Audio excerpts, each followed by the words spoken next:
1969 నుంచి 75కి ఉన్న వైజాగ్ని రీక్రియేట్ చేసాం, మొత్తం సిటీని రీక్రియేట్ చేసాం. సో చాలా కష్టపడ్డాం. రామోజీ ఫిల్మ్ సిటీలో సెట్ వేసాం, భారీ సెట్. ఆ బార్ కానీ, పబ్ కానీ, గోల్డ్ స్పాట్ క్లబ్ కానీ, లేకపోతే థియేటర్స్ కానీ, అది పూర్ణ మార్కెట్, ఇవన్నీ అప్పట్లో ఎలా ఉండేవో గూగుల్స్లో ఫొటోస్ తీసుకొని ఇంకా ఓన్గా వెళ్ళి మాట్లాడి shop names, every detail, direct detail, so much hard work.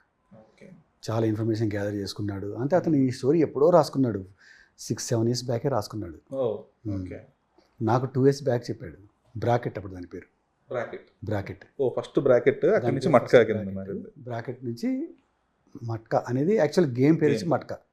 Bracket ఎందుకు అప్పుడు దాన్ని అట్లా కూడా చెప్పారు, నేమ్ అది బ్రాకెట్ అనేది. బట్ మట్కా యాక్చువల్ ఇండియా వైజ్గా ఫేమస్ నేమ్ దానికి.